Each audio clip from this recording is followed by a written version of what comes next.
Magandang araw mga ka-fast break at ngayon nga may reunion basketball kami ng aking mga kumpare sa CDR King. At ang gupunan nga nila Jackie TV ang aking utol lang aming makakatapat dyan. At sa unang ball possession nga na yon, power move para kay parang Adrian ngunit sumablay dahil nangangapapa. Kaya ginantiyan siya ni Ken, pasok kagad yun. At sinundan ng kanilang ball possession pero bumawi si parang Adrian ng steal at aatake pero combination pala kay parang Erwin ngunit sumablay pero bumagsak pa rin sa kanya at gumamit nga siya ng Malakaw Rim Abdul-Jabbar na Rhea. Nung sa kanila naman napunta ang bola, gumamit sila ng 3 combination play at si Boss B ang nag-finish niyan. At nung muntik ma-stealan si parang Erwin doon pero nakuha yan ni Boss Jegs na kahit hirap na hirap yumuko, ipinasa cross court pass kay paring Tolitz ngunit sumablay to the help si Jordan Clarkson sabay fadeaway jump shot, buaya yun. Ambe galing sa pinakamalalim na parte ng court, tomahawk. Aray mo. Rebound ni Jordan Clarkson dahil pabida yan, siya na rin ang nagbabanyan, struggle sa bola at nag-aagawan sila ni Ambet, nakuha nga ni paring Erwin at nagkaroon sila ng combination play at syempre pakitang gilas yun. Alley-oop play ni paring Tolitz kay paring Adrian ngunit mabigat na kaya nagmalakubi na lang to nga.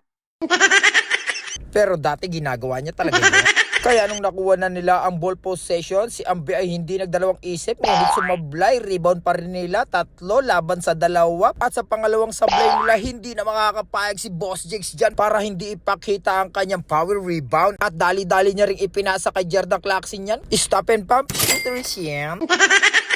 At sa kabila madaling binawi ni Kenya na kanyang napakalupit na layup. At dahil money game to, hindi rin kami makakapayag na hindi makabawi. Paring Adrian, pull up jumper, very good. At nagpapakita na nga siya ng talento ron dahil sa kanilang ball possession pero still yan ni paring Adrian uli. Napakalupit mo talaga pare. At pinas break kagad dyan ngunit naago uli ni Jackie TV at tumira ng tres. Tongek. At nagmamalas ako, ragi moves na nga yan si paring Adrian. Rebound is still ang kanyang ginagawa. Kaya syempre dapat ipakita rin namin ang aming gilas. Kaya eto yung mala 6-footer na galawan paring Erwin.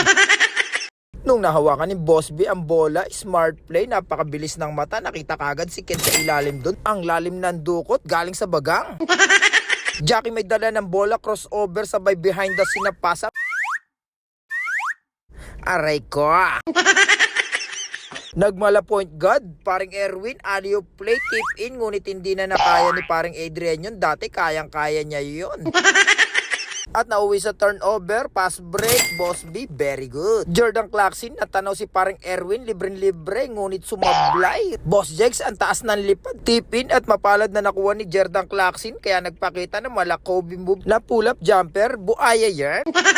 At muling nakuha ang ball possession, paring Adrian, liyad na liyad yan. At sumablay nga, rebound ni Jordan Clarkson, sablay uli, pero nandiyan si Boss J, sabi niya sa akin na to. Wow! At Ken, kaharap si Jordan Clarkson, crossover ba talaga? O crossover pass pala yun para kay Jackie TV. At Jackie TV naman, inayuda si Jordan Clarkson at saka si Boss J. Ibinalik kay Ken at inikot yung bola sa katawan, ipinasa kay Jackie TV, easy basket tuloy yun. Jackie TV again, nagtangka sa perimeter, pasa lang pala. Sa bilas niyang si Ambe, ang lupit ng ikot na parang trumpo. Jordan Clarkson nagsiset ng play, point guard yan. Gusto ring maranasan maging point guard. At dyan nga si paring Adrian na ang nagsiset at naghahanap ng libre at napansin nga si Jordan Clarkson na libre. Jordan Clarkson to the two. Shooter is home court yan. At muli na kay Boss B ang bola at binigyan nga ng pasang malupet si Ken Don at nakuha niya nga sa malalim na parte na naman. At paring Erwin pinasahan si paring Adrian na nagpanggap na parang trumpo. At pumihit ng pihit na pangharang ng court. Yun lang, parang doon ako nalungkot. Paring Sander for the 3. Bang bang. At nag-change na nga yan. At sila nga ang nakakalamang dyan. Paring Tolitz bumawi. Bang bang. Aba, nagpaparamdam na si paring Tolitz at si paring Sander sumablay. Bababa na sana pero siya pa rin na nakadampot. Super layup. No. Aray ko. Para sa pangatlong pagkakataon, buti na lang nandyan ang help ni Boss B. Napakasimple lang talaga maglaro niya ni Boss B at napaka-smart play talaga maglaro niyan at napaka-shulburis pa. At mabulol-bulol pa nga si Jordan Clarkson doon pero ito yung patunay dyan. Bang bang. At hindi mo talaga basta-basta siya dapat pabayaan at si paring Adrian bumawi ng power move na mala Jordan Banayad ang galawat. Kala nyo MJ na? Hindi, bump lang. Bump yarn. At talagang nagpapakita pa rin talaga si parang Adrian na malakas pa rin siya dumipensa pati sa opensa. Mamaw yarn. At power move naman para kay parang Sander. Adrian and Tolitz combination play. Very good yan. Grabe, naaalala pa nila yung mga play na yon. Jackie TV alley play, kaso nga lang tumama sa ring kaya napunta kay paring Erwin. Transition play para kay Jerda Clarkson. Fake news. Bumawi rin ng transition play si Jackie at ang kanyang bila sa kanilang combination play. Wow. Pero highlights kung highlights ba kamo, nandyan din yan si parang Adrian. Atake sa basket, kill drops, very good. Jordan Clarkson, cross court pass, and one dribble pull up para kay paring Erwin. Grabe yan.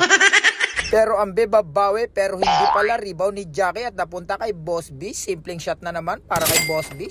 Pero dahil lang kami ang kakampi ni paring Tolitz, sure bullish yan. Noong araw nga siya nga ibinansaga ng babyface assassin. At nung pinasbreak yan kay Jackie TV, mabitaw-bitawan niya kaya naglambingan na naman kami mag-utol sa loob ng court. At paring Adrian, nakita na naman si paring Tolitz na nakakasanak kaya ibabato niya na yan. Bang bang. Sinapian ni Stephen Curry yan. Jackie, ang big combination again. Grabe naman yung magbilas na to. Teamwork. At yan na naman si Stephen Curry. Pasok na naman yan. Back to back to back. At mukhang hindi pa nga siya tapos dyan. Transition play na naman. Si paring Tolitz reverse layup. MVP mode yan. Boss B pinasayaw si Clarkson kahit walang tugtog. Pang pang pang. Signature niya yan. Winning shot para kay Jordan Clarkson. Bang! At sa unang set nga kami nga ang nagtagumpay dyan. Pero sa second set naman ay sila ang nagtagumpay dyan. Nagpasab nga pala si Jordan Clarkson at si Boss Jegs dahil napagod na kami. At pumalit nga dyan ang aking anak at ang kanyang anak. At yun nga, hindi sila umubra sa mga matatanda dahil mga bata pa sila maglaro. At higit sa lahat, mukhang puyat na puyat sila kaka-ML. Kaya laging lampay yatot at lalampa-lampa. Dahil ang mga gadyang kondisyon, hindi uubra yan kala Jackie TV. Dahil kilala naman natin kung paano maglaro si Jackie TV, kung paano magmasahe. Tapos nandiyan pa ang Kuya Sander nila na kahit bumangga sila dyan, napakalaki dyan. Talagang tatalbog lang sila dyan. At ang iba pang mga player. At yun nga, pati nga sila Boss B ng mga veterano maglaro. At sila Kuya Ambi nila na napaka-hassle maglaro. At saka si Ken. Hindi sila nagpasab kami, nagsab-sab kami. Kasi medyo mga tukod din. At yung iba sa amin dyan ay bihira na rin talaga maglaro mga idol. At si Jordan Clarkson dyan ay katatapos lang din ng first game nila sa Phase 5 at nagtagumpay nga sila doon mga idol. At dyan sa pangalawang game na nga na yan, nakabawi dyan ang team nila Jackie TV. Kahit wala silang sub-sub, kami may mga sub-sub dyan. Kaya 1-1 at parehas kaming nagtagumpay, tabla lang ang laban. Kaya hanggang dito na lang muna tayo mga idol. And thanks for watching. Goodbye. Huwag kakalimutan mag-follow, like, and share mga idol.